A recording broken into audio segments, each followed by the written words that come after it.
हरियाणा में पूर्व मंत्री रही हैं किरण चौधरी जी और हरियाणा के पूर्व मुख्यमंत्री बंसीलाल जी एक टावरिंग पर्सनालिटी थे, उनकी बहू हैं और तोशाम से कांग्रेस की विधायक हैं किरण चौधरी। ये अपनी पुत्री समेत आज भारतीय जनता पार्टी में शामिल हो गई हैं। दिल्ली हेडक्वार्टर बीजेपी में इनकी सदस्यता जो है इन्होंने जाकर के ग्रहण की है और खट्टर साहब वहां पर जो है खुद मौजूद थे जब इनको बीजेपी में शामिल किया गया। दरअसल इनका लोकसभा का चुनाव, उनकी बेटी का लोकसभा टिकट कट गया था, इनको टिकट दिया नहीं गया था और उनका नाम है श्रुति, महेंद्रगढ़ से वो सांसद रह चुकी हैं। इस बार उन्होंने टिकट नहीं दिया कांग्रेस पार्टी ने, तो ये अब उनके साथ परिवार के साथ बीजेपी में आ गई हैं। अब मैं आपको इस पर जो दावा है, जो सुनने लायक दावा है, ये तो यही कहेंगे गलत हुआ, बीजेपी कहेगी बहुत स्वागत है आपका। मैं आपको बयान सुनवा रहा हूं शैलजा जी का, कुमारी शैलजा जी का। कुमारी शैलजा जी भी कांग्रेस पार्टी की सीनियर लीडर है हरियाणा की, वो अपने एक नेता की बीजेपी के जाने पर क्या कह रही हैं वो आप। सिरसा से सांसद भी है, सांसद भी सिरसा से। देखो, कोई तो कारण है, उनकी बेटी की टिकट भी कटी जबकि वो जीतने वाली कैंडिडेट थी। और मैं कह सकती हूँ दावे से कि अगर उनको टिकट मिलता तो वो जरूर प्रचंड बहुमत से जीतते। लेकिन अब क्या कारण बने उनके जानने के मुझे मालूम नहीं है, लेकिन उनके साथ ज्यादती तो हुई है, इसमें कोई दो राय नहीं। क्योंकि हमारी पार्टी के दिग्गज रहे हैं ये, और एक परिवार की परंपरा इन्होंने रखी थी, जो बंसीलाल के परिवार का इन्होंने काम, सियासत आगे बढ़ाई थी। और श्रुति हमारी एमपी भी रही। दुख तो है और इसका पार्टी को थोड़ा नुकसान तो होगा ही, बिल्कुल होगा। आ जाओ।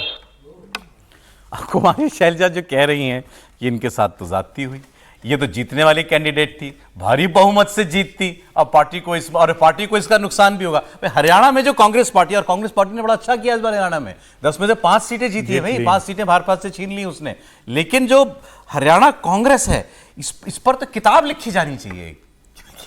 कितने धड़े हैं, हर धड़े का एक एक चैप्टर बना दिया गया है, बेसिकली बहुत बड़ी किताब बने। ऐसा नहीं है, 2 ही धड़े हैं, एक भूपेंद्र हुड्डा का धड़ा है और दूसरा किरण चौधरी, ये कुमारी शैलजा। और भाई लेकिन हमने तो किसी नेता को ऐसे बोलते नहीं देखा, किसी के अपने तो वहां आप खुद सोचिए, सुरजेवाला, किरण चौधरी, जो ये हैं खुद शैलजा, ये हुड्डा जी के उसमें चुनाव प्रचार तक करने नहीं गए और हुड्डा जो है इनके क्षेत्रों में चुनाव प्रचार नहीं करने गए। इतनी जो है वो आपस में लड़ाई झगड़ा है।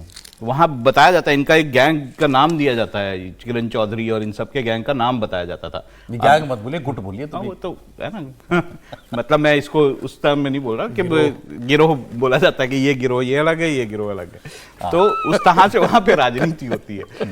तो अगर उस तरह की राजनीति है तो नेचुरली उनके गुट की जो है एक किरण चौधरी जो है वो बीजेपी में जा रही है। किरण चौधरी ने तो बड़ा साफ साफ कह दिया भाई, जीतने वाली उम्मीदवार को आपने टिकट नहीं दिया, पार्टी को नुकसान होगा इसका। हर्षवर्धन जी, नहीं देखिए, ये कोई छिपी हुई बात नहीं है और इसीलिए अभी भी ये आश्चर्य की बात है कि भारतीय जनता पार्टी कहाँ चूक गई कि इतना कांग्रेस का हाउस ऑर्डर में नहीं था, उसके बावजूद वो 5 सीटें हार गई।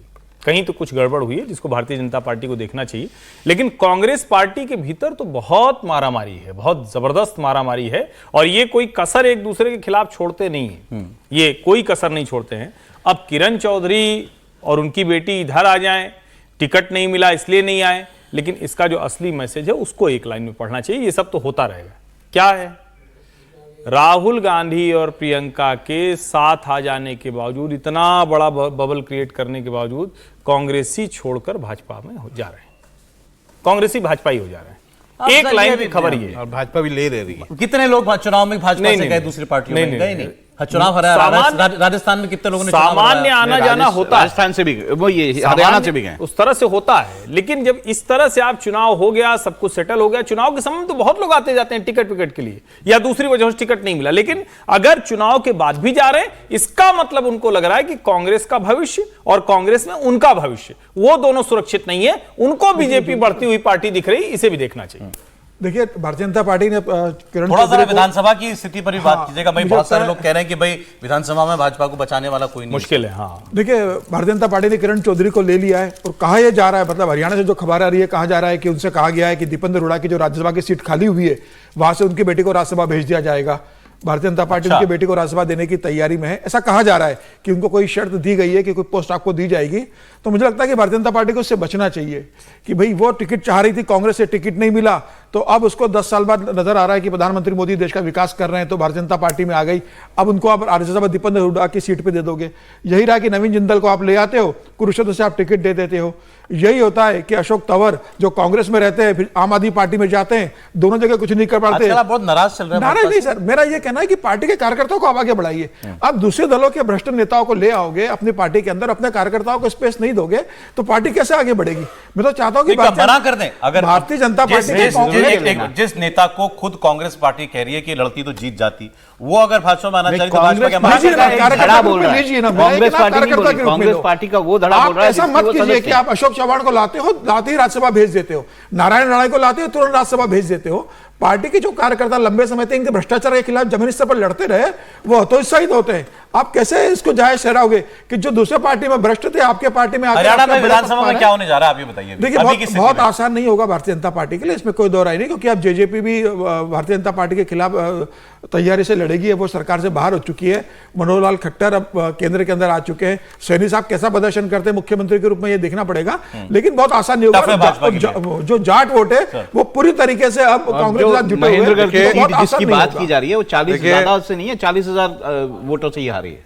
देखिए, कांग्रेस अति आत्मविश्वास जो है आपको पराजय की तरफ ले जाता है, लेकिन आत्मविश्वासहीनता भी जो है वो भी पराजय की तरफ ले जाती है। अभी जो भारतीय जनता पार्टी की स्थिति है सांगठनिक तौर पर, वो पूरे तरीके से चुनाव के बाद 4 जून के बाद उसका जो बॉडी लैंग्वेज है वो बहुत सुस्त है और उसका कॉन्फिडेंस रिगेन करने की आवश्यकता है। वो यदि लौट करके आ जाता है तो मुझे नहीं लगता है कि हरियाणा उतना मुश्किल होगा या महाराष्ट्र उतना मुश्किल होगा।